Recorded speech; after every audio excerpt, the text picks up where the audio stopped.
안녕하세요. 안녕하십니까? 네, 비가 좀 촉촉히 더 잘 내렸으면 좋겠는데 비가 오다가 그쳐버렸어요. 이 정도 비로는 해갈도 되지 않을 뿐더러 지금 저희 은혜사 같은 경우도 일주일간 산문을 폐쇄하고 있거든요. 왜냐면은 지금 울진 불 사태 때문에 모든 산들이 지금 불 위험이 너무 큽니다. 그래가지고 지금 산문을 폐쇄하고 산내 앉아서 들어가는 길을 막고 있어요. 그만큼 조심을 해야 되는 때인데 이 정도 비로는 아마 산불을 방지하는데 충분치가 않은 것 같아요. 요번에 그 울진 너무나 안타깝죠. 그거 자연재앙이에요? 아니면 인재예요?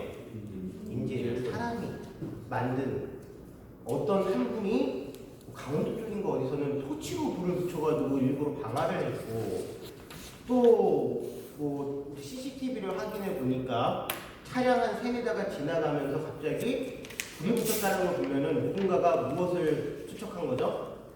담배꽁초를 추적했을 가능성이 매우 높습니다. 사람이 만들어 놓은 죄가 너무나 큰 일을 저질렀어요. 작은 사건이 큰 사건을 만들었어요. 누가 더 잘못했을까요? 일부러 방화를 한 사람, 아니면 가다가 담배꽁초를 버린 사람, 어떤 사람이 더 잘못했을까요? 맞아요. 둘 다 똑같이 잘못한 거예요. 그거는 예상되는 결과를 그냥 저질렀기 때문에 그래요. 그런데 우리 내 삶도요, 예상되는 결과가 분명히 있음에도 불구하고 내 마음 밭에다가 메마른 나의 산에다가 담배꽁초처럼 그것을 던지거나 아니면 방화를 저지르는 것처럼 토치로 불을 지르거나 할 때가 있나요? 없나요? 분명히 있어요. 내 자신에게 그럴 수도 있고 상대방에게 그럴 수도 있어요. 불난 집에 부채질할 수도 있어요. 불은 모든 것들을 다 태워버려요. 결국에는 나의 욕심의 불이, 나의 분노심의 불이, 나의 어리석음의 불이 나뿐만이 아니라 내 주변의 모든 사람들을 다 불태워버려요. 오늘 우리가 얘기하는 내용은 그러한 모든 번뇌의 불들을 이제 드디어 부처님께서 물론 깨달음을 얻으셨을 때 번뇌를 다 굴복하셨지만 이제 육신이 가지고 있는 그러한 번뇌까지 벗어던지는 단열반, 완전한 열반에 드시는 순간에 대해서 이야기할 거예요. 이 열반이라는 단어, 우리가 산스크리트어로 니르바나, 옛날에 혹시 고사님들 너바나라는 그 그룹 아세요? 기억나세요? 너바나라는 그룹이 있었어요. 그 너바나도 니르바나에서 온 거예요. 니르바나란 무슨 뜻이냐면 모든 것들을 불태워서 이제는 완전히 소멸된 상태, 즉 완전히 꺼진 상태가 무엇이다? 바로 니르바나예요. 열반이라는 것은 모든 번뇌를 다 태워가지고 그것이 다 꺼져서 이제는 다 없는 상태, 완전히 해탈, 즉 자유로운 상태가 무엇이다? 열반이라고 얘기합니다. 우리 부처님의 열반에 대해서 공부하면서 지금까지 한 2년 동안 마가다국에서 시작을 해서 부처님께서 가장 사랑하는 도시인 메살리에 있는 바이살리를 지나서 그리고 이제는 당신께서 죽음의 자리로 선정한 우시나가라에 도착하셨어요. 산라나무 아래에서 이제 아난다에게 우시나가라에 있는 많은 사람들에게 내가 오늘 밤에 열반에 들 것이니 나에게 인사할 사람들은 찾아오라고 그렇게 전하라고 얘기해요. 아난다尊자가 우시나가라에 있는 큰 공회당에 가서 많은 사람들에게 얘기를 합니다. 오늘 밤 부처님께서 열반에 드십니다. 부처님이 열반에 드신 후 그래서 부처님을 직접 뵙지 못하는 그러한 슬픔을 느끼지 말고 오늘 밤 모두 모여서 부처님께 인사드리기 바랍니다. 그 얘기를 듣고서 많은 말라죽 사람들이 어떤 사람들은 너무 슬퍼서 머리를 쥐어뜯으면서 울고, 여러분들 우리 복장이 터진다라는 말 들어보셨나요? 너무 진짜 서러우면은 막 가슴을 두드리고 어떻게 해야 될지 몰라서 그렇게 몸을 요동치고 마음이 찢겨지는 그러한 고통을 느끼고 그랬던 적이 있나요? 그러한 큰 슬픔을 느끼면서 우리의 부처님께서 너무나 빨리 열반에 드시는구나 라고 탄식을 하면서도 부처님의 마지막 모습을 뵙기 위해서 많은 이들이 산라수대에 도달했습니다. 읽어보겠습니다. 내 나의 무르이여 나의 수명은 이제 한계에 달해도다. 그대들을 버리고 나는 가리니 나는 내 자신을 의지초로 삼았다. 이거 뭐예요? 유언이에요, 유언. 마지막 말씀처럼 이제 남아있는 사람들에게 얘기를 하는 거죠. 나는 이제 나의 수명을 다 살았다. 너무나 인간적이지 않으세요? 너무나 인간적인 모습이세요. 태어나셔서 29살에 출가하셔서 6년간의 고행을 통해서 깨달음을 얻으신 뒤 무려 45년 동안을 당신의 몸을 이끌고서 그 먼 길을 걸어 다니시면서 당신이 체득한 그러한 진리를 많은 사람들에게 알려주기 위해서 나중에 몸이 허물어지고 있는 그 순간에도 그 걸음을 멈추지 않고서 많은 사람에게 당신의 법을 알려주셨어요. 이제는 쉬고 싶은 마음도 있으실 거예요. 지난 시간에도 얘기했지만 마치 그렇게 말씀하셨어요. 낡은 수레가 가죽끈에 동여매어서 억지로 가는 것처럼 나의 몸도 또한 그러하구나. 이제 수명을 다하신 부처님께서 떠나는 자리에 남겨진 사람들에게 뭐라고 말씀하셨느냐. 맨 마지막 말씀을 보세요. 나는 내 자신을 의지초로 삼았다. 이 세상 어떤 사람이 이렇게 얘기할 수 있을까요? 우리는 죽음의 순간이 오면은 한없이 작아지고 한없이 슬퍼지고 한없이 외로워져요.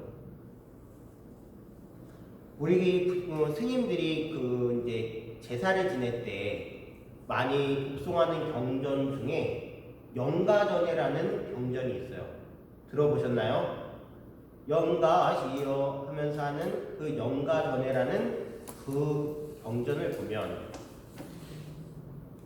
이 살아있을 때는 일가친척이 많이 있고 부귀영화 높았어도 가는 길에는 그 누구도 나에게 힘이 되지 못한다네 라는 말이 나와요. 좀 안타까운 일이 있어요.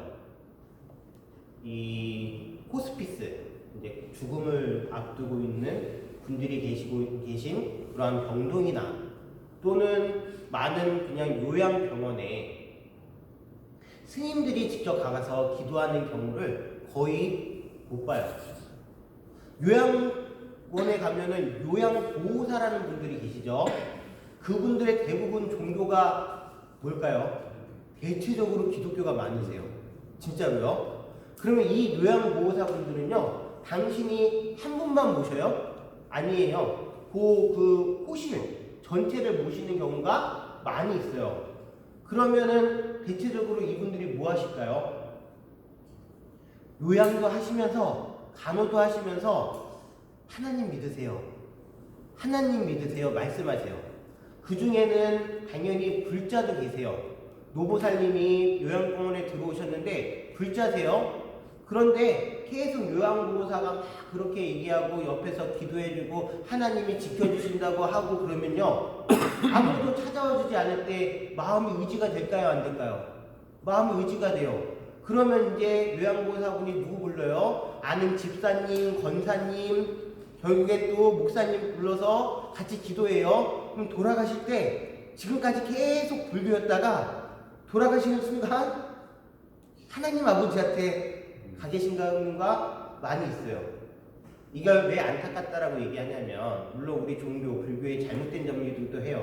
더욱더 노력을 해야 되는 것이고 더욱더 함께 해야 되는 그러한 모습을 가져야 돼요.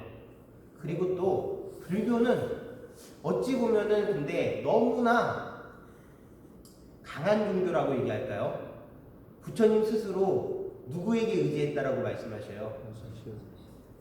이 세상에요, 결국에는요, 돌이켜보면 살면서 내 부모에게 의지가 됐던 순간도 있을 것이고, 내 배우자에게 의지가 됐던 순간도 있을 것이고, 내 친구에게 의지되는 순간도 있을 것이고, 또는 내 자식에게 의지가 됐던 그러한 순간도 있을 거예요. 하지만요, 보세요. 고사님들 갱년기 아직 안 오셨죠? 한참 멀으셨죠? 지금 사춘기니까. 갱년기 아직 멀었는데, 나중에 갱년기, 제가 이제 그 갱년기 오신 분들의 얘기를 들어보면은 자기한테 아무도 남아있지 않다라는 거예요. 나는 이렇게 희생하고 열심히 살았는데 내 남편도 내 마음 몰라줘. 내 가족도 내 마음 몰라줘. 내 친구들도 내 마음 몰라줘. 오로지 나뿐이 이 세상에 홀로 덩그러니 남겨져서 이 세상을 사는 것 같아서 허무하고 슬프고 우울하고 하다 그러는데, 그런데 그것은요, 모든 사람들이 다 느끼는 감정이고요. 우리가 의지되는 순간이 있긴 하지만 누가 스스로를 의지하지면 안 된다는 거예요. 자기가 울곧게 해서 자기의 마음의 중심을 잡고 있으면 그 누구도 나를 힘들 수가 없고, 내 스스로 내가 우뚝 서가지고 존재할 수 있다라는 그러한 완전한 진리를 부처님께서 보여주셨어요. 그러한 진리를 우리에게 남기신 채 이제 모든 사람들이 부처님께 인사를 드립니다. 말라죽 사람들이요, 너무나 많이 와가지고 안한다가 이 일일이 한 가족마다 소개를 시키고 인사를 시키고 축원을 이제 부처님께서 해주시면 돌아가실 수가 없을 정도로 많은 사람들이 이제 왔기 때문에, 안한다가 머리를 좀, 안한다 존자께서 이제 기지를 발휘하신 거죠. 씨족별로, 즉 김씨 가문, 유씨 가문, 이씨 가문 해가지고 씨족별로 한꺼번에 인사를 드리게 한 후 이제 드디어 부처님께서 모든 말라죽 사람들의 인사를 받았습니다. 근데 저기서 어떤 한 사람이 계속 부처님을 아주 갈망하는 눈빛으로 쳐다보고 있어요. 그러면서 모든 사람들이 인사를 끝나고 나니까 아난다한테 찾아와가지고, 아난다시여, 저는 바라문이라고 하는 분들은 물론 계급일 수도 있지만 불교 외에 다른 지금 종교를 믿고 있는 분이에요. 아난다 존자시여, 저는요 바라문인데 저는 부처님을 만나 뵙고서 진리에 대해서 묻고 싶습니다 라고 얘기하니까 아난다가 만류해요. 부처님은 이미 피곤하십니다. 부처님을 귀찮게 하지 말아주세요. 두 번째, 세 번째 부탁을 해도 아난다가 만류합니다. 그때 부처님께서 그 모습을 보시고 아난다야, 길을 열어라, 그를 막지 마라 라고 말씀하십니다. 그 분이 누구시냐면 바로 부처님의 직계 제자로서 마지막 제자가 되는 수받다라는 바라문입니다. 그 내용을 잠깐 보시도록 할게요.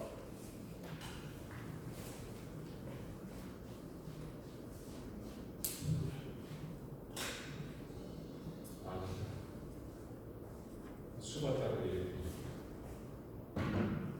만나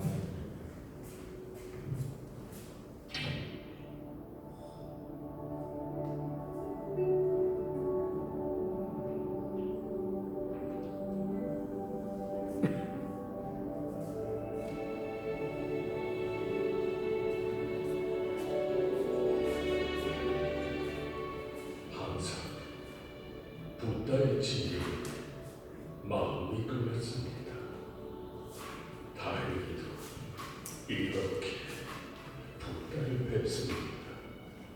질문이 무엇이냐소요?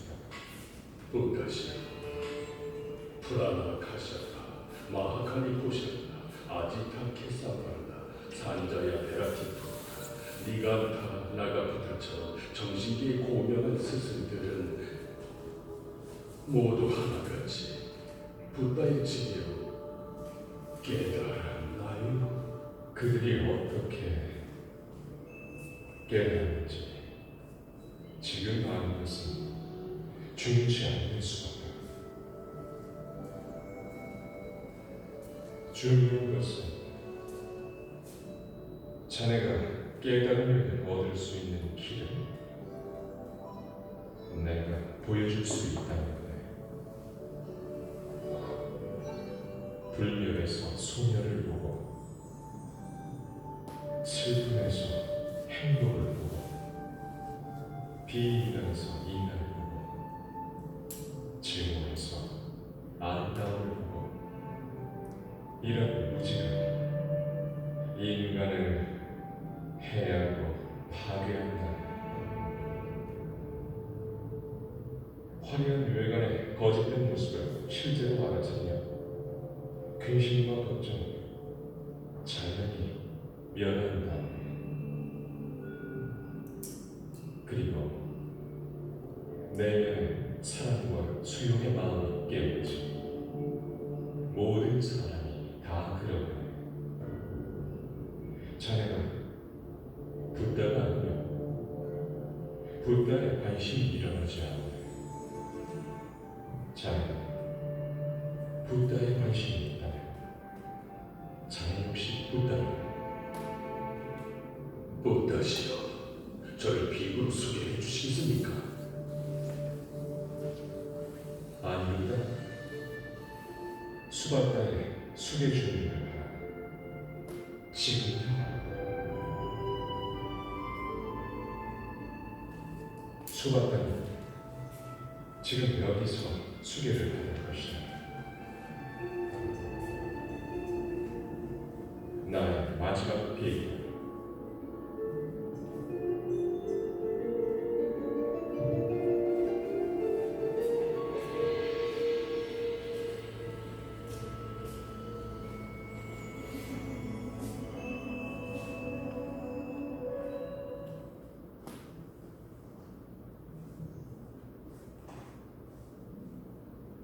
네, 불 켜주세요.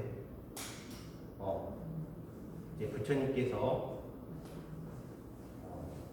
마지막 이제 열반의 순간에 마지막 제자를 받으세요.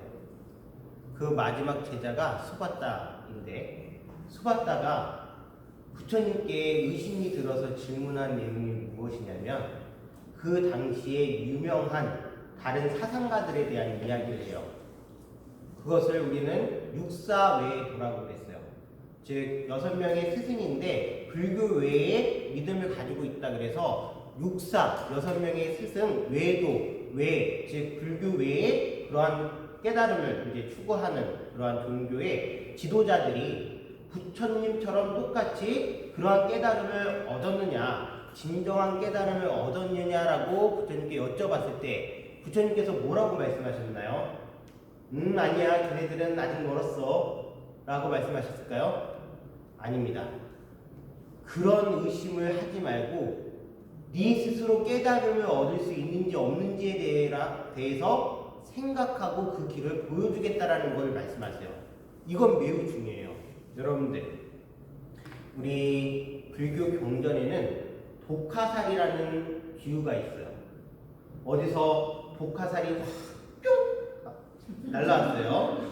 딱 맞았는데 쓰러졌어요. 쓰러졌을 때 이 독화살을 맞은 사람이 이 독화살이 어디서 동쪽에서 날라왔는지, 남쪽에서 날라왔는지, 북쪽에서 날라왔는지, 또는 이 독화살을 쏜 사람이 도대체 김아무개인지 유아무개인지, 또는 이 독의 성분이 어떤 것인지, 화학적인 성분이 어떤 것인지, 이 화살의 재질은 무엇인지 이거 생각하고 있으면 살 수 있어요, 없어요?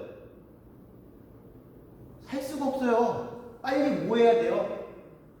화살을 뽑아버리고 독을 뽑아버려야지만 생명을 살릴 수가 있어요. 우리는 많은 시간을 독화살을 맞았는데, 즉 번뇌의 그러한 화살을 맞았는데도 불구하고 이것이 어디서 왔는지, 이것의 재질은 무엇인지, 이걸 가지고 뭘 어떻게 할 수 있는지, 누가 쐈는지 이런 것들을 생각한다는 거예요.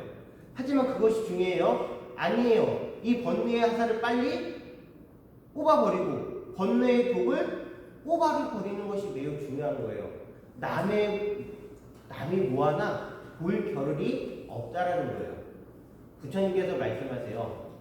화려함 속에서 그 화려함에 속아가지고 진리를 보지 못하면 결국엔 안 된다라는 거예요. 우리는 눈의 현혹이 되고 아니 색의 현혹이 되고 소리의 현혹이 되고 모든 대상이 현혹이 돼서 거기에서 마치 증오스러움에서 아름다움이 있는 것처럼 생각하고 그래요. 즉 자기의 분노에서 뭔가 해결될 수 있을 것 같고 자기의 탐욕심에서 거기서 뭔가 풍부해질 것 같은 그러한 착각을 하고 있어요. 이것은 모두 다 착각일 뿐 진리가 아니에요. 그러면서 부처님께서 마지막 제자에게 가장 중요하다고 말씀하시는 거 여러분들이 마지막에 진짜로 제자가 한 명 생겼어요. 이제 죽을 시간이 얼마 안 남았어요. 그러면 그 마지막 제자에게 나의 그 공부의 정수 가장 핵심을 가르쳐 주겠어요? 아니면 딴 얘기 하겠어요? 제자를 사랑하는 마음이 있다면 가장 핵심적인 말을 하실 거예요. 그러겠죠? 그 가장 핵심적인 말이 무엇이냐? 8가지 올바른 길인 8정도에 대해서 말씀하셔요. 그 내용이 어디에 나와 있냐면 393페이지 보시겠습니다. 393페이지 마지막 제자 속봤다라고 나와 있는 부분의 그 옆 페이지입니다. 밑에서 하나, 둘, 셋, 넷, 다, 일곱, 여덟, 아홉, 열, 열하나, 열둘, 13번째 줄 정도 된 것 같습니다. 그들은 찾으셨나요? 그들은 스스로 깨달음을 얻었다고를 말합니다. 이제 수받다가 부처님께 여쭤보는 거죠. 그들은 정말로 깨달음을 얻은 사람들입니까? 깨달음을 얻지 못한 사람들입니까? 아니면 그들 가운데 깨달음을 얻은 사람도 있고 얻지 못한 사람도 있는 것입니까? 라고 질문을 합니다. 그때 수받다. 그런 의심은 그만두는 게 좋겠습니다. 그것보다 당신에게 나의 가르침을 말해주겠습니다. 주의해서 잘 들으십시오. 세존이시여 말씀해 주십시오. 수받다. 8가지 올바른 길이 있습니다.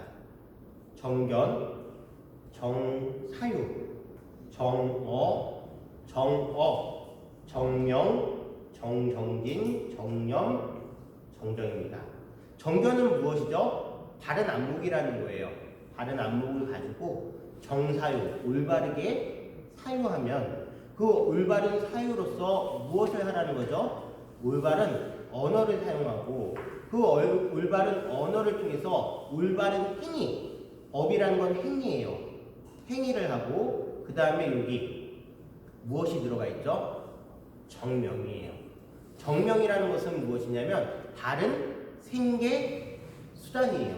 여러분들 혹시 종교 중에 저는요 많은 종교를 좀 잘 돌아다녔어요. 제가 종교를 돌아다녀 보는 게 교회는 당연히 갔을 것이고 그렇죠. 그 다음에 천주교에서 한 또 기본 교리도 배우고 성당에서 그 다음에 여러분들 들어보셨나요? 증상교 들어보셨죠? 요즘 상생TV라는 거 보면 띠을주 외우면서 뭐 하는 그런 증상교가 있어요. 또 뭐 있어요? 여러분들 아는 종교? 원불교 가보셨나요? 전 원불교도 가봤고요. 여러분들 혹시 천도교라고 들어보셨어요? 옛날에 동학농민혁명 그 천도교 가보셨나요? 저는 천도교도 가봤고요. 혹시 대순진리교 들어보셨나요? 대순진리교도 가보고 여러 종교를 막 돌아다녀 봤어요. 근데 그 종교들 중 다 뭐 이제 올바른 길을 가고 있는 종교도 많지만 이 정명을 건드리는 순간 그게 말이 안 돼요. 정명이라는 게 무엇이죠? 올바른 생계 수단이에요. 어떤 종교는요, 마치 피라미드 종교 그 조직처럼요, 다단계를 막 하고요, 또는 가지고 있는 전 재산을 뭐하라 그러죠? 네, 이렇게 기속시키라 그러고 삶의 환경을 막 무너뜨려요. 내가 살고 있는 그러한 환경을 무너뜨려요. 그러면 그것은 올바른 종교가 아니에요. 이해하셨죠? 바른 생계 수단으로서. 그 다음에 무엇이죠? 스님들은 바른 생계 수단이 뭐예요? 스님들은 바른 생계 수단이에요.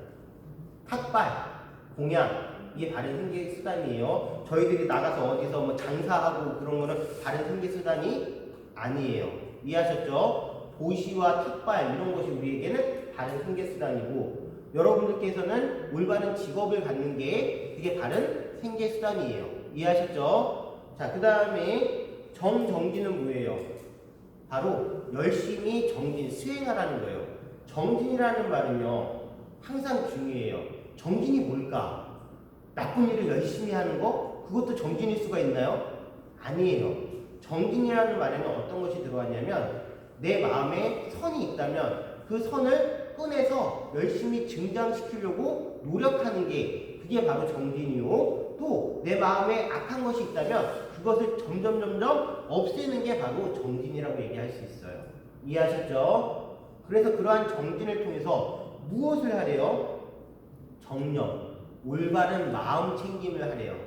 내 마음이 어떤 상태에 있는지 항상 잘 챙기면서 가라는 거예요. 내가 지금 흐트러져 있나? 탐욕심을 부리고 있나? 분노심을 버리고 있나? 내가 무언가 놓치고 있는 나의 마음은 없나라는 것을 잘 살펴보면 그 속에서 무엇이 이루어진대요? 바른 산매, 마음의 평안과 바른 산매, 고도의 집중이 일어나서 그 상태에서 어느 길로 간다? 올바른 깨달음의 길로 간다라는 거예요. 이해하셨죠? 자, 그것입니다. 이 8정도를 실천하는 사람을 누구라 그러는데요? 사문이란 출가, 즉 세속을 떠나서 바른 깨달음을 얻으려고 노력하는 수행자를 나타내는 단어가 무엇이다? 사문이에요. 그런 이들 가운데는 첫 번째 사문도 있고, 두 번째 사문도 있고, 세 번째 사문도 있고, 네 번째 사문도 있습니다. 이 첫 번째, 두 번째, 세 번째, 네 번째 사문이라는 표현은 여러분들 나중에 금강경을 또 공부할 수 있는데요. 그 금강경을 보면은 이런 표현이 있어요. 예류가, 일례가, 불안가, 아라한가 이런 것들이 나오는데 그 단계를 얘기해요. 첫째는 흔들리지 않는 신념에 이르는 것. 즉 흔들리지 않는 신념에 이르러서 이제 도의 흐름에 들어간 분들을 첫 번째 사문이라고 얘기하는 거예요. 이해하셨죠? 그 다음 두 번째 사문은 어떤 분이냐면 생사를 한 번 더 되풀이한 다음 깨닫는 거예요. 다시 죽고 나서 윤회를 통해서 이 세상에 오셔서 깨달음을 얻는 분들을 두 번째 단계라고 그래요. 그 다음에 세 번째 단계는 어떤 분들? 이제 돌아오지 않고, 세 번째는 이 세상에서 죽은 뒤 다시 태어나지 않고 깨달음을 얻는 것이며, 네 번째는 이 세상에서 완전한 무가 되는 거요. 아라한이 되는 것입니다. 만약에 어떤 가르침에 8중도가 없다면 거기에는 올바른 사문이 있을 수 없습니다. 그들에게는 사문의 첫 번째 가이도, 두 번째 가이도, 세 번째 가이도, 네 번째 가이도 없습니다. 과이라는 것은 어떻게 보면 지금으로 얘기하면 레벨, 즉 깨달음의 레벨을 얘기하는 건데 무엇이 없다면 깨달음도 없다라는 거예요. 그 믿음 속에, 그 종교 속에, 그 공부 속에 8정도라는 게 없다면 그것은 깨달음의 길로 가는 것이 아니라는 말씀을 하세요. 8정도는 깨닫기 위해서는 필수고요. 필수 코스라는 거예요. 그만큼 중요하다는 얘기죠. 이해하셨나요? 이것이 마지막 제자인 누구에게? 수바타에게 얘기하신 거예요. 그러면서 이제 이런 얘기를 하셔요. 원래는 구족계를 받기 위해서는, 구족계라는 것은 이제 비구 스님이 받아야 되는 계를 얘기해요. 4개월 동안 견습 기간을 갖춰야 된다. 마치 지금 우리가 행자님 그 세월을 거치는 것처럼 그러한 견습 기간을 거치면서 이제 구족계를 받을 만한 사람인지 아닌지를 파악을 하고, 또 그것이 또 안 되면 더 많은 시간 동안 견습을 해야 되는데 그것은 사람에 따라 다르다라고 부처님께서 말씀하세요. 금기가 딱 봤을 때 이 사람은 한 번에 구족계를 받아도 될 만한 사람이다라고 생각하면은 구족계를 주실 수 있다라고 말씀하시면서 누구에게 구족계를 주세요? 수바타에게 구족계를 바로 주세요. 비구로 인정을 하시는 거세요. 이해하셨나요? 처음에 승단이 이루어질 때에는 오라 비구여, 즉 부처님께서 오라 비구여라고 한마디만 함으로써 이제 승인이 됐는데, 이제 승단이 이루어지고 많은 술과 사문이 있으니까 부처님이라고 해서 오라 비구여라고 하실 수가 없고 그 승단의 규칙에 맞춰가지고 구족계를 주시는 거예요. 이해하셨나요? 자, 이제 마지막 제자를 받으셨습니다. 때는 바야흐로 몇월 며칠? 몇월 며칠? 열반지에 아시는군요. 자, 그러면 복습 차원에서 공부해 보겠습니다. 제가 숫자를 적을 거예요.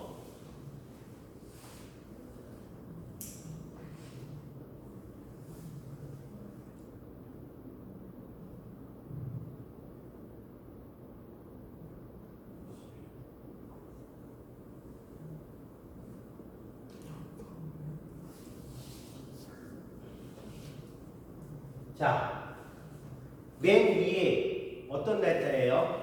부처님 오신 날. 열반지 4월 8일, 4월 초과일. 부처님 오신 날요.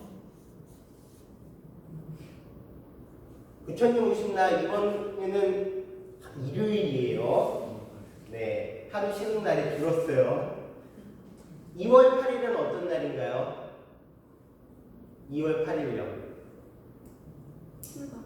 네, 맞아요. 부처님께서 이 세상에 오신 다음에 결국엔 무엇을 하셨기 때문에 깨달음을 얻으셨죠? 출가를 하셨기 때문에 그만큼 중요한 날이에요. 그래서 2월 8일은 출가제일이에요. 출가하신 날. 자, 그 다음에 12월 8일은 어떤 날일까요? 12월 8일요. 출가를 하신 다음에 무엇을 하지 못하셨다면 깨달음을 얻지 못하셨어요. 도를 깨닫지 못했다면. 그래서 이날을 성도, 도를 이루신 날이라 그래서 성도제일. 자, 그 다음에 지금 마지막에는 어떤 제일일까요? 그러면 열반제일. 음력 2월 15일에 삼경, 지금으로 따지자면 자시라고 얘기해요. 밤 한 12시 넘어서 새벽 1시 사이, 이때 이제 목숨이 거의 다 하고 있어요. 반열반에 드실 순간이에요. 많은 대중이 모여 있어요. 부처님께서 그 많은 대중, 아까 전에는 마지막 제자에게 가르침을 주셨고, 이제 거기에 있는 많은 대중에게 당신의 마지막 말씀을 남기셔요. 그 마지막 말씀을 우리는 뭐라고 얘기한다? 유훈이라고 해요. 우리는 무엇을 남기죠? 이제 돌아가실 때 유언을 남기죠. 뭐 내가 죽으면 뭐 장롱에 얼마 있으니 나눠 쓰고, 뭐 형제들끼리 사이좋게 지내고 라고 말씀하실 경우도 있고, 또는 유언장에 쓰시는 분도 있죠. 여러분들 유언장 써보셨나요? 아직 안 써보셨어요? 저는 한 4번인가 5번을 썼어요. 유언장을요. 저희 대한불교 조교종 스님들은요, 무언가 주지통신을 받거나 계를 받기 위해서는 유언장을 써야 돼요. 왜 유언장 쓰는 줄 아세요?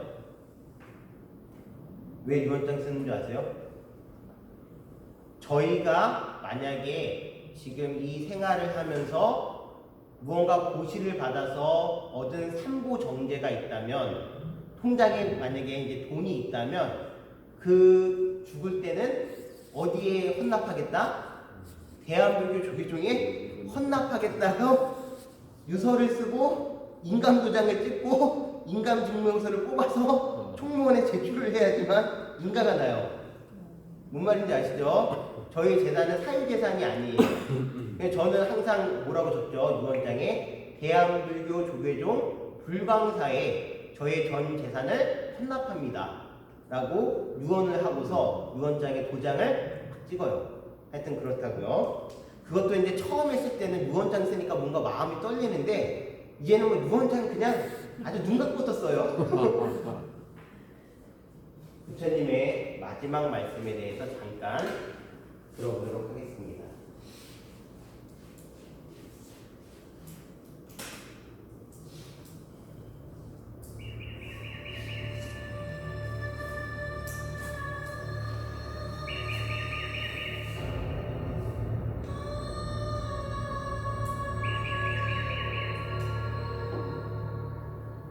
사랑하는 비구들이여, 나의 마지막 당부다.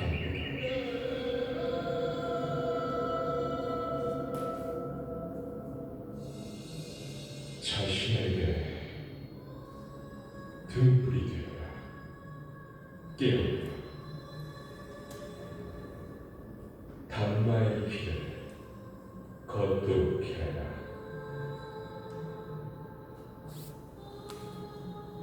본연의 지혜를 얻으라.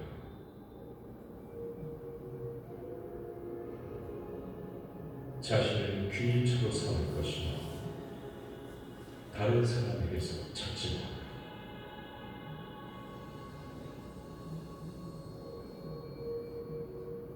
주변에 모든 것이 불안정하고 항상 자신을 안정되게 유지하고 열심히 부단히 정진하도록 하라. 부디 포기하지 마라.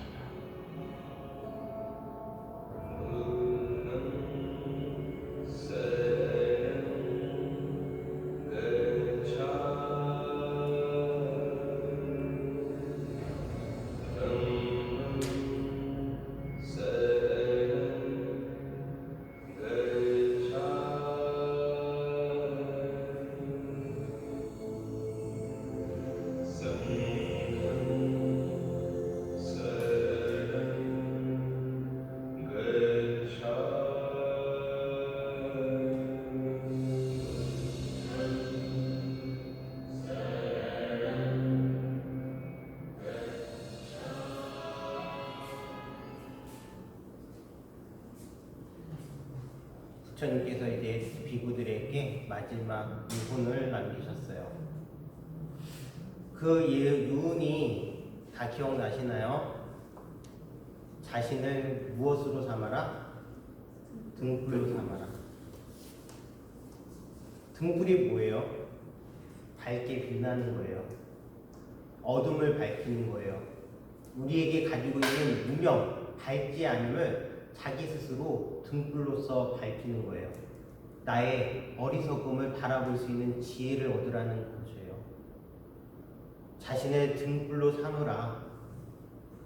그리고 네? 깨어나라. 깨어나라는 것도 마찬가지죠. 무명, 어두움에서 깨어나서 단마의 길을, 즉 진리의 길을 가라고 말씀하세요. 그 진리의 길을 감에 있어서 정말로 중요한 것은 자기 자신을 의지처로 삼으라는 거예요. 그 단마의 길, 진리의 길은요, 외로운 싸움이에요. 그것은 누구도 나에게 의지가 될 수 있는 사람은 없어요. 오로지 부처님께서 우리에게 보여주신 그 진리의 모습과 내 스스로 그것을 따르겠다라는 그러한 모습을 가지고서 나를 등불로 삼아서 그 길을 가야 된다는 거예요. 그리고 또한 뭐라고 말씀하세요? 주변의 모든 것들이 다 불안정하대요. 그렇죠. 주변의 모든 존재하는 것들은 안정, 즉 항상 고정되어 있는 삶이에요. 내가 그렇게 믿었던 사람도, 내가 그렇게 의지했던 이들도 어느 순간에 나의 믿음을 버리고 나의 믿음과는 다르게 살아가고 있는 경우가 많고요. 나한테 함께 같이 있어줄 가족들도 언젠가는 떠나기 마련이고요. 내가 계속 지고 있을 것 같은 그러한 돈과 명예와 직장과 모든 것들도, 친구들도 다 사라지고 다 떠나가게 돼 있고 변하게 되어 있어요. 그런 모든 것들이 다 불안정한데 그것을 막 잡으려고 애쓰고 집착하려고 하는 순간 그것은 너무나 어리석은 일이에요. 그것이 모두 다 그렇게 변해간다는 것을 여실히 잘 볼 수 있어야 돼요. 그 여실히 잘 보는 상태에서 무엇하지 말아야 돼요? 게으르지 말고 단마의 길을 열심히 가서 부디 포기하지 말고 이 번뇌의 소멸을 완전히 성취하는 것이 우리 출가 수행자뿐만 아니라 불교를 믿는 많은 분들, 그리고 또 이 인류가 가야 되는 길이라고 부처님께서 마지막으로 우리에게 말씀을 남기신 거예요. 쉬운 말이에요? 어려운 말이에요? 어려운 말씀이세요. 왜냐? 우리는 나약하고 내 마음을 내가 잘 모르겠고 이렇게 가면은 그렇게 그냥 끌려가는 게 대체적인 마음이에요. 그것을 잘 돌이켜 세워가지고 내가 이렇게 가지 말아야 되지, 게으르지 말며 부처님께서 말씀하신 그러한 진리를 가야 되지 라고 하는 그러한 마음을 내기가 쉽진 않아요. 하지만 그 쉽지 않기 때문에 그 길을 가는 사람에게는 나중에 무엇이 있을 수 있다? 모든 괴로움으로부터 벗어남이 있을 수 있다는 거예요. 그것을 가지 않고 계속 쉬운 길로만 가는 사람한테는 괴로움의 끝이 아주 너무나 당연하게 거기서 기다리고 있어요. 그것을 알 수 있는 사람은 어려운 길이더라도 어려운 길을 가려고 노력하는 거예요. 다시 한번 읽어보겠습니다. 비구들이여, 읽어보겠습니다. 비구들이여, 참으로 이제 그대들에게 당부하노니 형성된 것들은 소멸하기 마련인 법이다. 방일하지 말고 해야 할 바를 모두 성취하라. 형성된 것들, 이 세상에 존재하는 모든 것들은 다 형성된 것들이에요. 여러분도, 저도, 이 불광사도, 이 우주도 다 형성됐어요. 그 형성된 것은 결국엔 다 무엇하기 마련이에요? 소멸하기 마련이에요. 아, 그래서 허무하게, 아유, 다 사라질 거, 내가 뭐 열심히 살아, 이런 것이 절대로 아니에요. 그 사라짐 속에서 사라짐을 보면서 내 스스로 방일, 즉, 게으르지 아니하며 부처님께서 성취하여서 보여주신 그 길을 성취하려고 계속 같이 노력해야 된다라고 말씀하신 것이 부처님의 마지막 유언, 우리에게 마지막 가르침이세요. 이해하셨나요? 너무나 마음이 참 따뜻해지는 그런 말씀이세요. 그만큼 우리를 사랑하신 거예요. 부처님의 사랑이 얼마나 지극하셨는지 여러분들 좀 한 가지 예를 들어보면요. 부처님 마부가 있었어요. 예전에 출가하기 전에 마부, 찬나라는 마부요. 찬나도 부처님께서 카필라와투, 즉 깨달음을 얻으시고 6년 뒤에 카필라와투에 찾아가셨을 때 출가를 했어요. 그래서 비구가 됐어요. 근데 이 찬나는요, 비구가 됐음에도 불구하고 예전의 습관을 하나도 버리지 못하는 거예요. 게다가 누구 측근으로 있었죠? 부처님, 시타르타 태자의 측근으로 가장 오랫동안 옆에서 모시고 따르고 했어요. 그러니까 완전히 그게 기고만장한 거예요. 내가 그래도 누군데 부처님, 부처님 내가 옛날에 다 모시고 다녔어. 이런 것들이 있기 때문에 하나 그 버릇이 고쳐지지가 않아요. 많은 대중들이 찬나에 대해서 욕을 하죠. 아우, 저는 안 된다고. 그때 부처님께서 아이고 비구들아, 찬나가 그런 면에 있잖아. 옆에서 잘 도닥여주고 얘기를 들어주고 그렇게 하면 안 된다 하고 그렇게 해서 일러주고 또 일러줘서 좋은 길을 가게 하거라 라고 말씀하셨을까요? 아니에요. 부처님께서 뭐라고 말씀하셨는지 아세요? 아난다야, 내가 주거든 찬나를 어떻게 해야 되느냐. 모든 비구들이 찬나에게 말을 걸지 말아라. 지금으로 따지자면 그건 일종의 집단 따돌림과 비슷한 건데, 이 불교에서 가장 큰 이 공부 가르침이 무엇이냐면 그 사람이 뭘 하든 관심을 주지 않고 그 사람과 말을 섞지 않고 가만히 내비두는 거예요. 그러면 이 사람이요, 처음에는 이게 왜 그럴까 하면서 막 자기 마음대로 멋대로 행동을 하다가 아무 대중도 자기를 돌봐주지 않고 뭔가 외로워지고 하면요, 결국엔 마음을 고쳐먹어서 뭐 할 수밖에 없어요? 공부할 수밖에 없어요. 하지만 그 누군가 거기에 같이 대거리를 하잖아요. 그러면 이거 봐라, 재밌네, 내가 막 이렇게 찌르니까 저기서 저렇게 나오네, 라고 한다라는 거예요. 이것이 부처님의 큰 가르침 중에 하나예요. 찬나를 사랑했기 때문에 마치 이것이 되게 매정한 것처럼 보이지만 저희 부처님은 자비로우신 분이에요. 여러분들, 자비라는 것은요, 그냥 무턱대고 사랑을 주는 것이 절대로 아니에요. 올바른 길로 나아가게끔 하려고 사랑을 주시는 거예요. 그렇다면 그 방법이 혹독할 수도 분명히 있는 거예요. 그 말씀이 혹독할 수도 있어요. 그냥 다 뭐 좋아라, 아이고 좋은 게 좋은 거지, 이거 절대로 불교가 아니에요.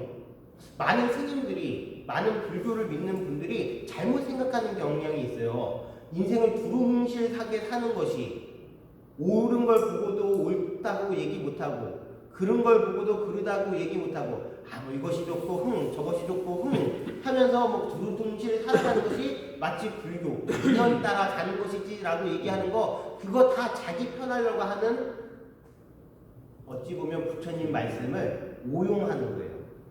부처님은 확실하셨어요. 올바른 길을 위해서 매정할 수도 있는 거예요. 이해하셨나요?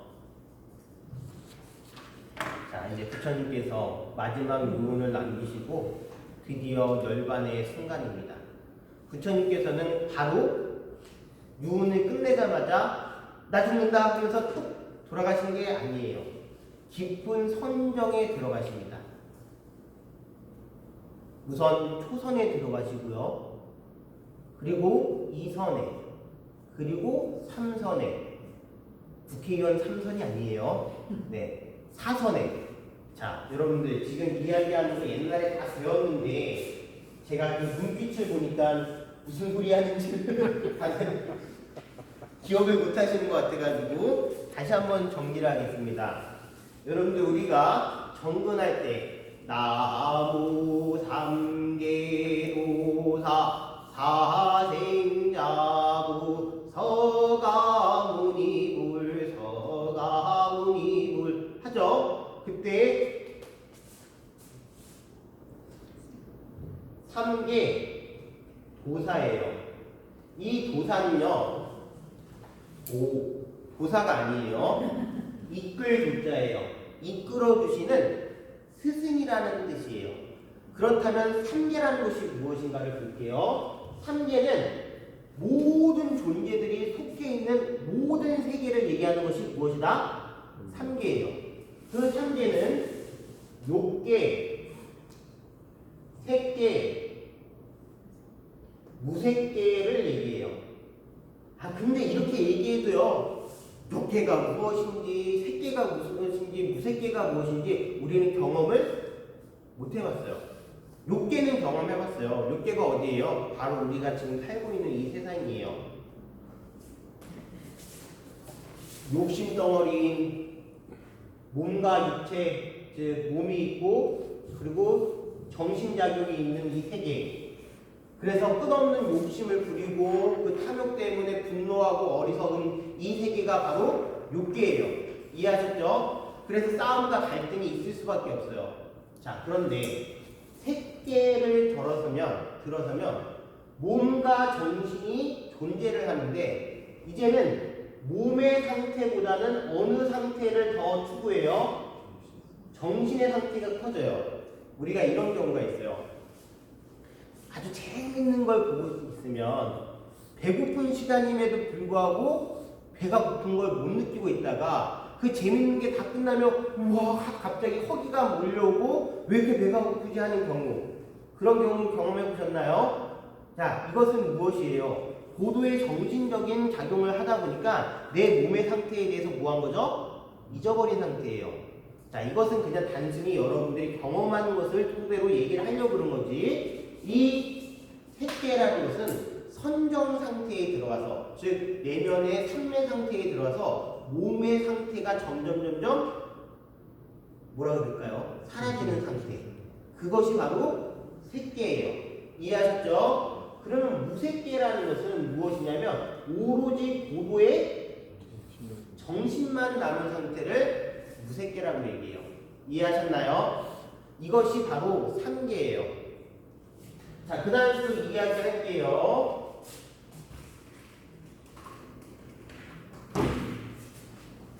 사생자부라고 얘기하죠.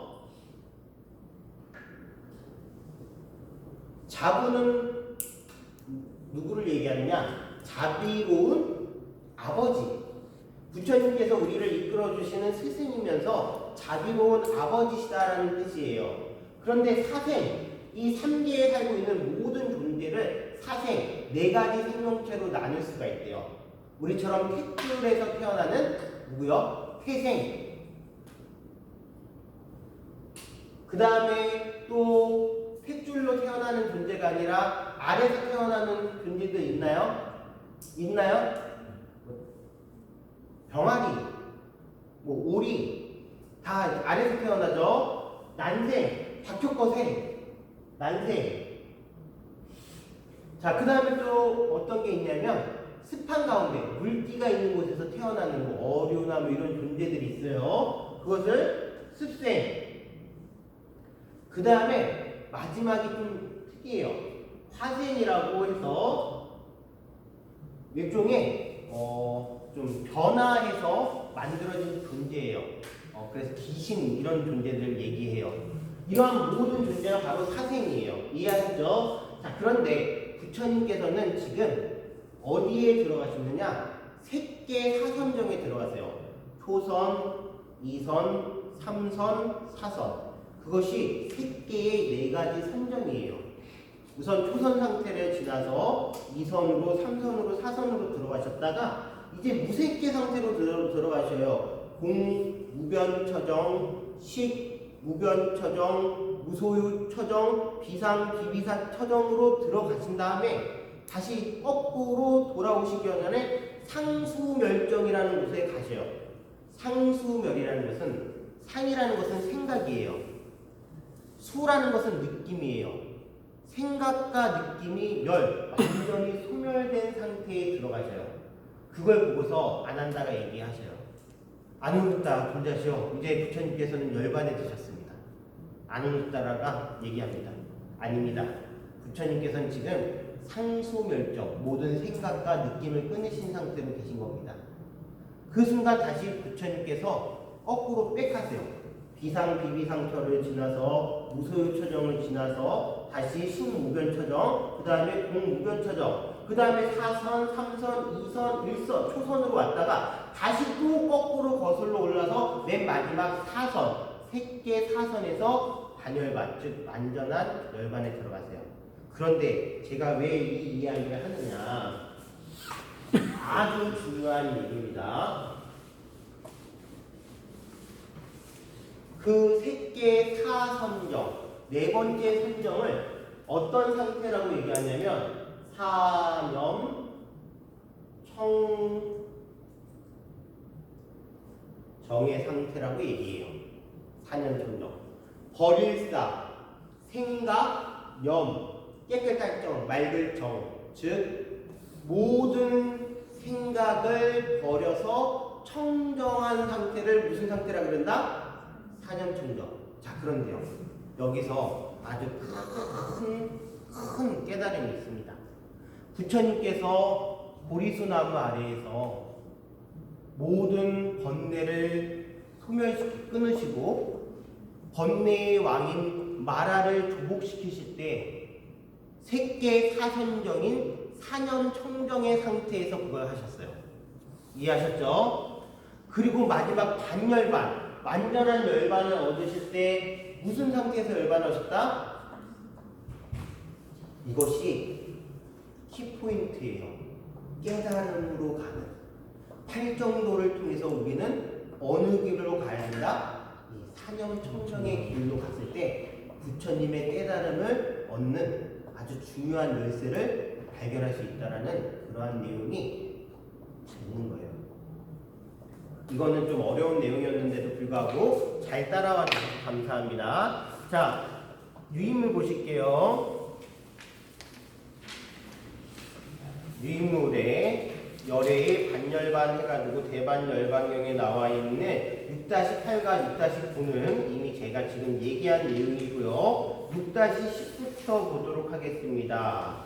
세종께서 반열반 하시자 반열반과 함께 두려움과 공포의 전율을 일으키는 큰 지진이 있었으며 천둥 번개가 내리쳤다. 세종께서 반열반 하시자 반열반과 함께 사암바띠 번처는 이런 개성을 읊었다. 세상의 모든 존재들은 필경에는 마침내는 몸을 내려놓는구나. 이 세상 그 누구와도 견딜 수 없는 스승, 힘을 갖추셨고 바르게 깨달으신 열애, 그분도 이처럼 반열반 하시는구나. 세종께서 반열반 하시자 반열반과 함께 신들의 왕인 삭가는 이런 개성을 읊었다. 형성된 것들은 참으로 무상하여 일어났다가 사라지는 것, 일어났다가는 소멸하나니 이들의 가라앉음이 흥복이로다. 세종께서 반열반 하시자 반열반과 함께 아누르타 존자는 이런 개성을 읊었다. 들숨 날숨이 없으신 분, 학고 부동하신 분, 여여하신 분, 욕망을 여의신 분, 성인께서는 고요함으로 가셨네. 흔들림 없는 마음으로 괴로운 느낌 강내하셨으니 등불이 꺼지듯 그렇게 그분의 마음은 해탈하셨네. 세존께서 반열반하시자 반열반과 함께 아난다 존자는 이런 개성을 읽었다. 세상의 개인 등 모든 덕을 부족하신 정등각께서 반열반하셨을 때 그때 생긴 지진은 무서웠고 그때 생긴 지진은 모골이 소멸했네. 부처님의 반열반을 보고서 많은 신들과 많은 제자들이 그 슬픔을 개송, 즉 노래로 남긴 겁니다. 세존께서 반열반하시자 반열반과 함께 애정을 버리지 못한, 무엇을 버리지 못한? 애정을 버리지 못한 비구들은 손을 마구 흔들면서 울부짖고 다리가 잘린 듯이 넘어지고 이리 둥글고 저리 둥글면서 세존께서는 너무 빨리 반열반하시는구나. 너무 빨리 선석께서는 반열반하시는구나. 너무 빨리 눈을 가진 분이 세상에서 사라지시는구나 라고 하였다. 애정이라는 것은 여기서 사랑하는 마음이라는 것도 얘기할 수 있지만 애정이 없다, 애정이 있다, 사랑하는 마음이 있다, 없다라는 게 다른 거예요. 여기서 얘기하는 애정이라는 것은 아직 집착이 남아있는 그러한 것을 얘기해요. 그러나 애정을 벗어난, 집착을 벗어난 비구들은 마음 챙기고 알아차리면서 형성된 것들은 무상하다. 즉 부처님 가르침 그대로 받아들이고 그 무상함을 보고서 그러니 여기서 슬퍼함이 무슨 소용이 있겠는가라고 하였다. 그러자 아누르타 존자는 비구들을 불러서 말하였다. 도반들이여 이제 그만하십시오. 슬퍼하지 마십시오. 탄식하지 마십시오. 도반들이여 참으로 세존께서는 전에 사랑스럽고 마음에 드는 모든 것과는 헤어지기 마련이고 없어지기 마련이고 달라지기 마련이라고 그처럼 말씀하시지 않으셨습니까? 도반들이여 그러므로 태어났고 존재했고 형성된 것은 모두 부서지기 마련인 법인거늘 그러한 것을 두고 절대로 부서지지 말라고 한다면 그것은 있을 수 없는 일입니다. 그런 경우란 존재하지 않습니다. 라고 말씀하십니다.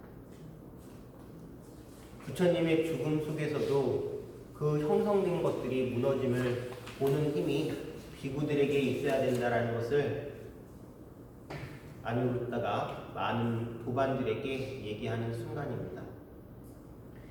이제 부처님께서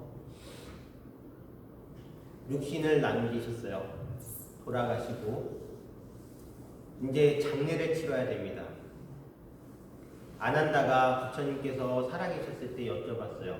부처님이시여, 부처님께서 열반에 드신 뒤에 어떻게 장례를 치러야 됩니까? 라고 얘기했을 때 부처님께서 무슨 장례식장 VIP 룸으로 모셔라 이렇게 얘기는 하지 않으셨겠죠? 부처님께서는 뭐라고 말씀하시느냐? 그런 것들은 우바세와 우바이, 즉 제가 신도들이 알아서 할 일들이 너희들은 공부하도록 하여라 라고 말씀하십니다. 요즘 뭐 큰 스님이라고 촬영을 했어요. 큰 스님이라고 하는 분들 중에 뭐 당신 돌아가시면 다비식을 크게 해가지고 사람들 많이 초청해가지고 돌아가시기도 전에 그렇게 말씀하시고 하는 분들이 있는데 그건 잘못된 거예요. 알아서 이제 그 제자들이 하기도 전에 그 제가 신도들이 다 알아서 하는 것이 맞는 그런 것을 부처님께서 말씀하셨어요. 비구들은 뭐하라? 죽은 자를 신경 쓰지 말고 너희의 공부에 매진하라라고 말씀하시는 거예요. 그래도 안 한다가 너무나 안타까워서 또 여쭙고 또 여쭈니까 부처님께서 뭐라고 말씀하시느냐? 그러면 전륜성왕이라는 분이 있어요. 인도의 이제 전설적인 내용이죠.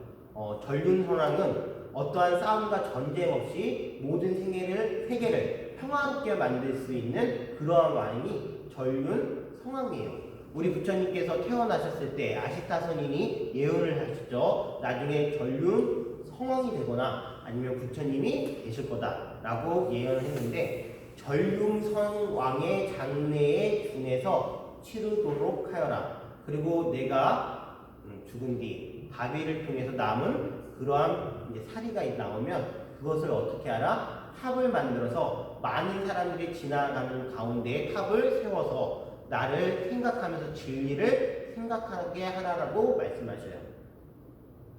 이제 부처님이 다비장으로 향할 시간입니다. 간에 모시고 그리고 철각으로 받았습니다. 힘센 사람들이, 많은 사람들이 부처님이 이제 놓여져 계시는 철각을 들고서 저기 다비장으로 인도를 하려고 그러니까 이 철각이 꿈쩍도 안 하는 거예요. 아무리 힘센 사람들이 모여가지고 그것을 옮기려고 하더라도 이게 움직이지 않아요. 그때 아누르타가 얘기합니다. 이것은 신들의 뜻과는 다르기 때문에 그런 겁니다. 그렇다면 신들의 뜻은 무엇인가요? 라고 물어보니까 뿌시나가라의 가장 그 중심에 가서 한 바퀴를 돈 다음에 많은 사람들이 부처님의 열반을 보고서 예경을 올릴 수 있게끔 한 다음에 그렇게 턴해서 다시 다비장으로 가는 게 신들의 뜻입니다 라고 얘기하는 순간 이제 이 힘센 사람들이 들어서 중심가로 가니까 이 철각이 움직여지는 거예요. 그래서 모든 사람들의 예경이 끝난 다음에 다비장에 도착을 했습니다. 다비장에 도착을 하면 이제 우리가 다비 보신 적 있나요? 막 나무를 세워놓고서요. 우리 큰 스님도 돌아가셨을 때 어떤 분이 불을 횃불처럼 붙여가지고 스님 불 들어갑니다 하면서 불을 탁 붙이죠. 그럼 이제 그 장작에 확 타오르면서 그 열기 속에서 이제 시신이 태워지는 건데 아무리 불을 붙이려고 해도 마치 젖은 나무에 불을 붙이는 것처럼 불이 꺼지는 거예요. 첫 번째 사람도 그렇고 내가 좀 부정한 짓을 했나 하면서 두 번째 사람한테 넘겨주고 하더라도 불이 붙여지지 않는 거예요. 그때 또 아누르타가 얘기하죠. 이것은 사람이 붙일 수 있는 것이 아닙니다라고 하는 순간에 마하가섭, 즉 부처님의 의발 제자인 마하가섭이 좀 멀리 있어서 늦게 당도했습니다. 부처님을 보고서 예경을 드리고 싶은데 아난다가 만류합니다. 이미 부처님께서는 답이 준비를 완전히 맞춘 상태입니다. 부처님을 직접 뵙겠다라는 그것은 안 됩니다. 아난다야, 내가 부처님을 뵙고서 인사를 드려야 되겠네. 또 만류하고 만류했을 때요, 이 마하가섭이 아난다를 뿌리치고 부처님 다비장 그 누워 계신 곳으로 딱 갔습니다. 많은 사람들이 홍해가 갈라지는 것처럼 마하가섭의 길을 비켜주고요. 마하가섭이 딱 부처님께 예배를 드리려고 하는 순간 그 철각이 탁 열리면서 관 밖으로 부처님이 두 발을 탁 보이셔요. 그것은 무엇이다? 당신의 의발제자, 즉 법을 전수한 제자에 대한 일종의 증명이에요. 그래서 부처님께서 그 발을 탁 보이시는 순간 마하가섭이 거기에 예경을 하는 거, 그리고 그 예경이 끝나자마자 부처님이 다시 발을 탁 걷으시고 철각이 딱 닫혀주는 순간 자연 봐라, 당신 스스로 봐라, 불이 붙여져가지고 다비가, 즉 불이 이루어집니다. 이제 부처님의 모든 그러한 육체의 시신들이 다 탔습니다. 다 타고 남으면 뭐가 남죠? 큰 스님들 돌아가시면 뭐가 남는다 그래요? 사리가 남아요. 이제 이것 때문에 뭔가 문제가 생기는 장면을 보고 나서 말씀을 이어서 드리도록 하겠습니다.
보다의 살인을 마가다로 가져가고 싶습니다.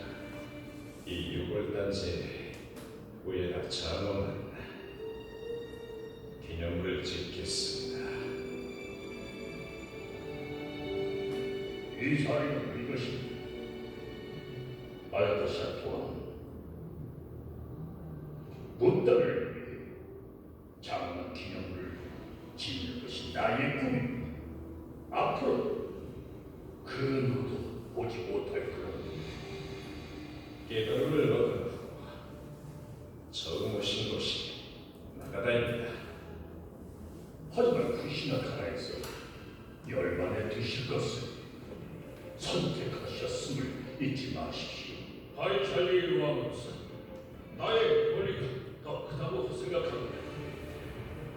보다는 우리나라 수도 바이찰리를 가장 사랑하셨습니다. 어떤 비문화도 자꾸 물어보세요. 바이찰리의 모든 백성 보다의 수많은 기념물을 지을 것입니다. 이건 잘못입니다. 예, 절대적으로 잘못됐어. 결정은 공정해야 합니다.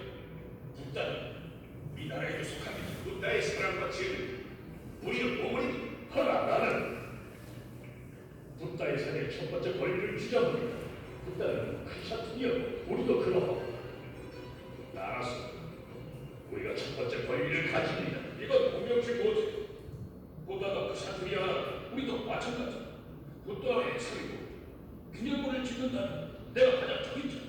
나는 카필라바스테에서 온 샤카주 부다이기 전에 시타르타 왕자는 샤카국의 태자였습니다. 카필라바스테의 기념물을 짓는 것은 부다와 카필라바스테의 탁월한 권리야. 나는 할리아 왕이 여기에 나도 권리가 있습니다. 그럼 불리한 백성은요? 그들 가만히 있을 것 같습니까? 보다는 무사 계급으로 태어났을지 깨달은 이후에 또 다른 단계로 온다면 브라만 계급에 속한다고 할 수 있습니다. 우리 미디아들의 브라만들이 그분을 예경하는 가장 적합합니다.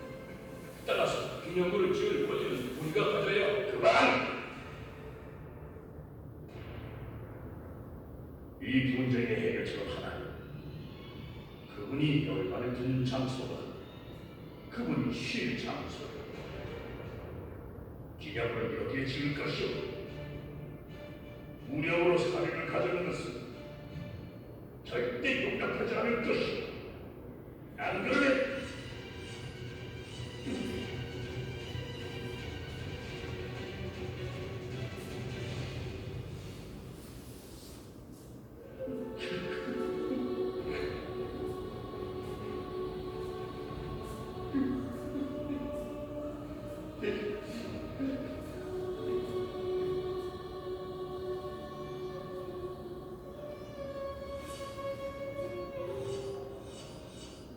제가 사과드립니다.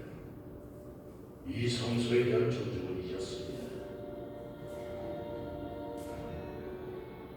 이 순간 되찾게 해줘.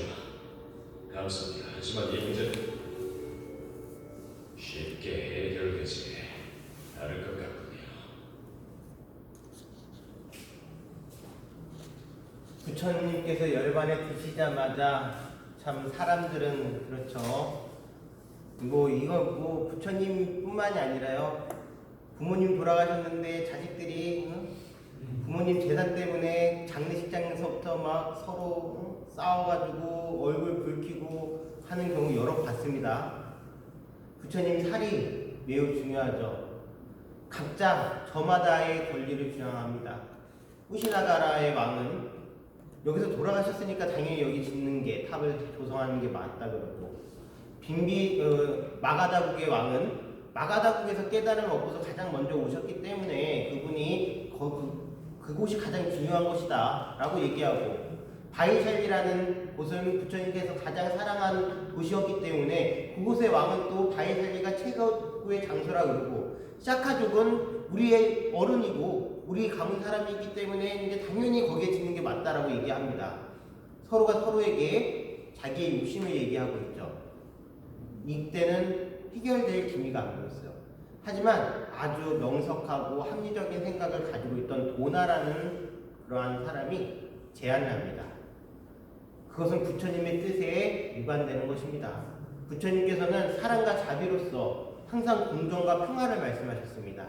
그렇다면 어떠한 해결책이 있느냐라고 이야기했을 때 8개의 종족이 지금 자기의 권리를 주장하고 있기 때문에 그 사리를 똑같이 8등분해서 많은 나라의 많은 사람들이 부처님을 생각하면서 기도할 수 있는 그러한 장소를, 요즘 우리가 탑이라고 하면은 그냥 이렇게 3층 석탑, 5층 석탑 이 정도 생각하는데 인도의 탑은요 어떻게 보면 궁전과 같습니다. 사람들이 들어와서 기도하고 그럴 수 있는 그런 장소예요. 요즘도 저기 어디야 미얀마 가보면요 탑이 매우 커가지고 사람들이 들어가고 그럽니다. 그래서 이제 드디어 근본 8탑이 조성됩니다. 부처님의 짐신사리를 보신 8개의 탑이 인도 전역에 형성이 돼서 불교가, 즉 부처님의 가르침이 더 멀리 전파될 수 있는 그러한 계기를 만드는데, 아까 전에 고나라는 이제 사람이 무엇을 제안했죠? 8등분하는 걸 제안한 다음에 또한 어떤 것을 제안하느냐, 부탁을 하느냐, 그 사리를 담았던 그릇을 자기에게 달라고 그럽니다. 그것을 가지고 또 하나의 탑을 만듭니다.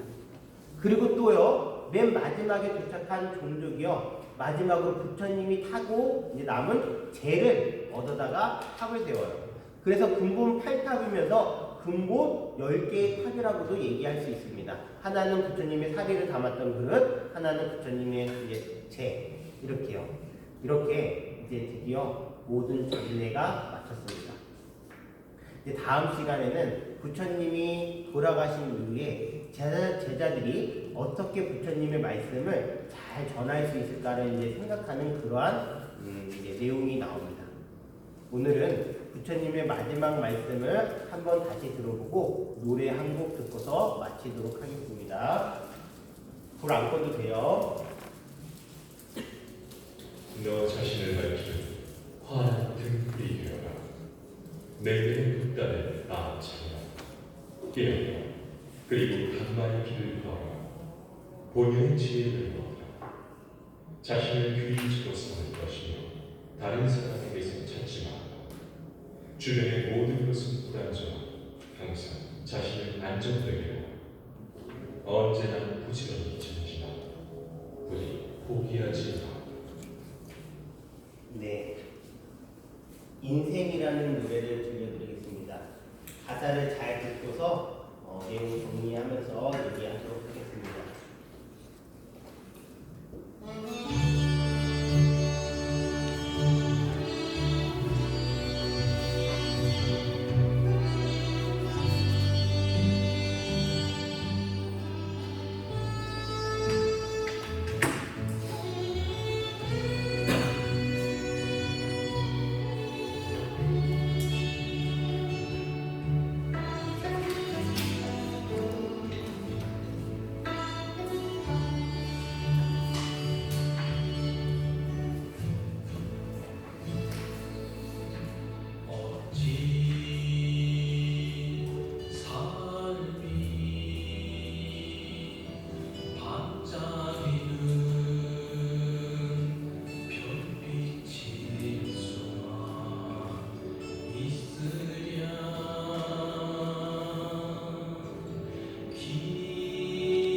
우리가 부처님의 생애 1강을 할 때요. 이렇게 얘기했습니다. 우리는 누구의 인생에 대해서 공부할 것이다? 부처님의 인생에 대해서 공부할 것이다. 그 부처님의 인생에 대해서 공부를 왜 할 것이냐? 그분의 삶을 통해서 우리가 거기서 무언가를 배우고 느끼고 자기만의 무언가 답을 찾아야 된다라고 이야기했습니다. 자, 오늘까지 부처님의 인생에 대해서, 부처님의 생애에 대해서 함께 공부했습니다.